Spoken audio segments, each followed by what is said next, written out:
Every year, in the great wheat belt just east of the Rockies, the fields turn to gold. Every year, with luck and hard work, thousands of families on large and small farms harvest the golden grain.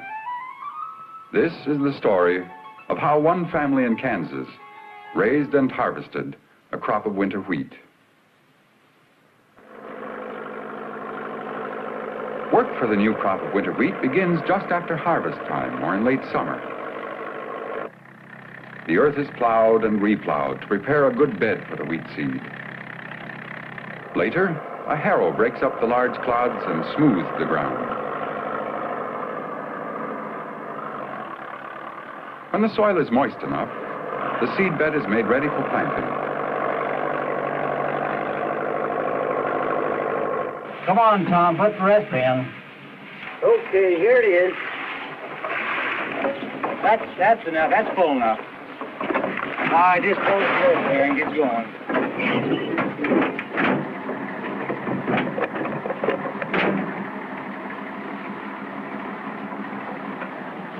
The rush to plant in the fall. 1/2 bushel to the acre, flowing down through the hollow drills. The tips are like tiny plows, each making its furrow into which the seed falls and is covered.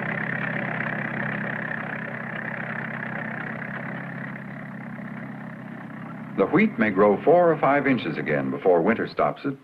Next spring, the plants will grow tall and mature. And then, if the crop escapes insect pests and plant diseases, if it's not destroyed by hail, if all goes well next summer, there will be a good harvest. Thanks to today's mechanized farming, there's more time for the family to visit in the town nearby. Time for the boys and girls to meet friends for a swim before the pool closes for the winter. Time to shop for new clothes, to look at new equipment. On the farm, there's always work. With his wife's help, the farmer runs his farm like a business. In his spare time, he studies pamphlets and books to keep up with the best farming techniques. Most of his several hundred acres are in wheat, but a few milk cows help the family budget. And of course, there's always something needing repair. He has to have the skills of a carpenter and a mechanic. Hey, Tom. What do you want? Lee phoned and said not to forget the 4-H meeting tonight. I won't. We're both on the program. Think you'll get clean by then? I'll work on it. Okay. In some ways, 4-H club meetings in the wheat belt states are pretty much the same as in other farm areas. The girls' projects range from learning how to prepare and package frozen food to gardening and photography. They share their successes and their mistakes. But many of the members' projects are aimed at the special problems of wheat farming. They are guided by reports on the latest experiments being made at the State Agricultural College. Organizations like the 4-H clubs and the Future Farmers of America combine business and social life for these young farm people. Most important, they help guide them toward the kind of scientific farming done today not only in the wheat belt, but throughout the nation.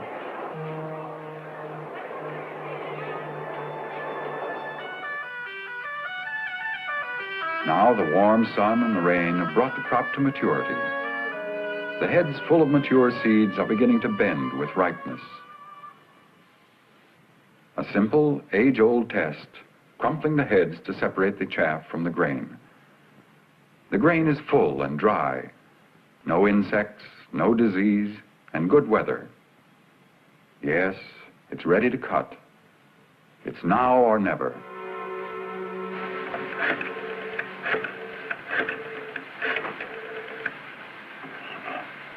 Hello, John. This is J.M. Bring out 200 gallons of gas by tomorrow noon. I'm going to start combining.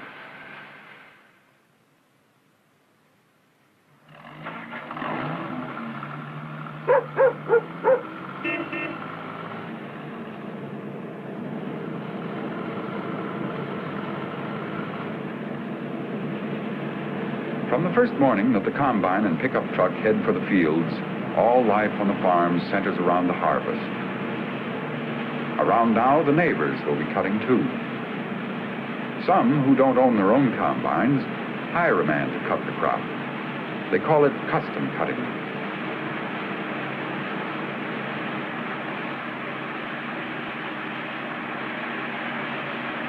This is the third year Tom has done a man's work at harvest.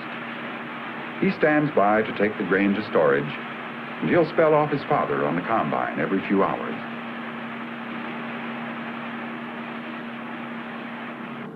And this is the combine. It combines a reaper, which cuts the grain, with a thresher, which separates the straw from the grain.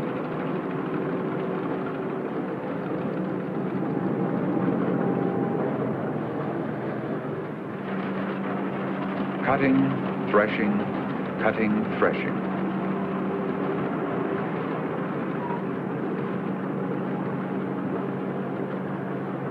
As the wheat is cut, an auger delivers the grain to a conveyor belt, which carries it up into a tank just behind the driver's seat. The straw is blown out the back.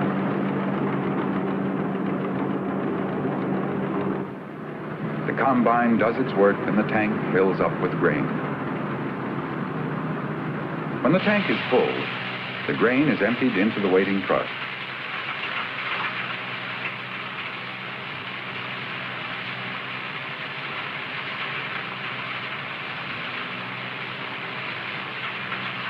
They're doing fairly well, getting about 25 bushels to an acre. In a very good year, some farmers might get over 50 bushels to an acre. Tom takes the loads to the storage bins on their farm or over to the local elevator nearby. His father gets on with the job.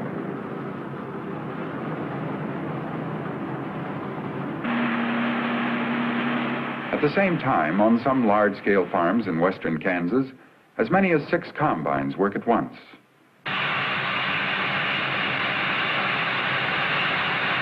Here, too, there's the constant tension to cut and store the crop, relentlessly, without stopping, using every hot, sunny hour to get the crop cut.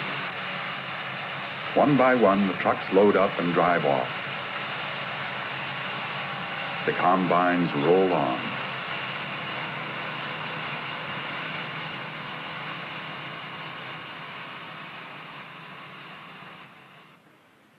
Blight, insects, drought, hail. But if his crops survive these enemies and reach storage safely, the wheat farmer's work is done.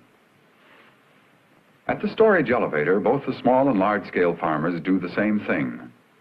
He's weighed in on the scales. They test a sample for moisture and grain, dump the wheat, and back he goes for the next load.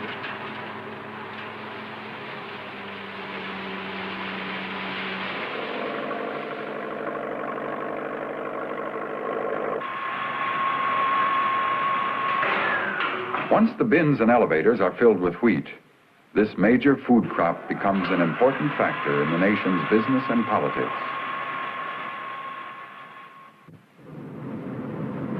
The work goes on. For several days now, cutting has begun as soon as the morning dew evaporates from the wheat. Long hours of hot, dusty work, pausing only to load the truck, put in more gas, or eat lunch. Tom hurries through the meal and gets back to the combine to give his father a chance to eat. So far, none of the frequent early summer hailstorms have come near them. All the more reason to hurry.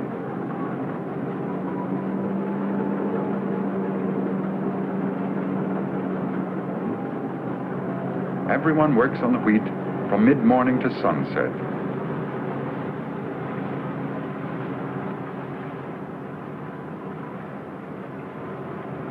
Margaret and her mother have been doing the usual chores at home and bring out lunch every day. They may even take turns driving the truck to the elevator.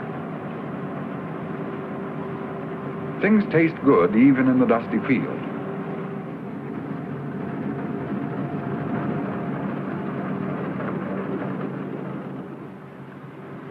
The harvest is nearly done.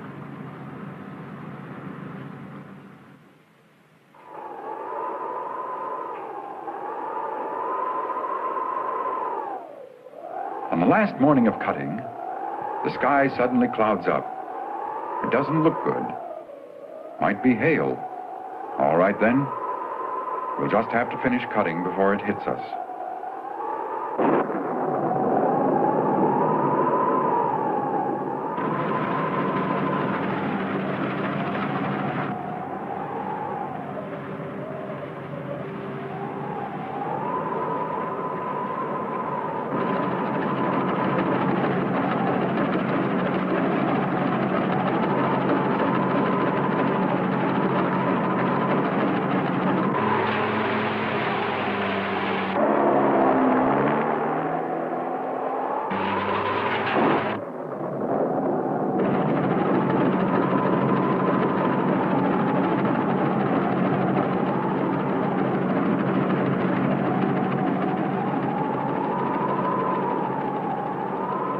Today, though, the threatening storm goes by, breaking on the horizon.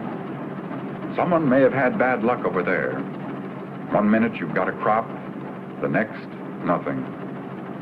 This time, our family was lucky, and they know it. Well, the crop is in all over the county. Soon, all the wheat in Kansas will be safely stored. Wheat for bread, for pastry flour, for livestock feeds. Some wheat to be used now at the flour mills, some to be stored indefinitely. This has been a good year for our farmer and his family. Hopefully, they'll look forward to next year's harvest, to the next golden sea of wheat.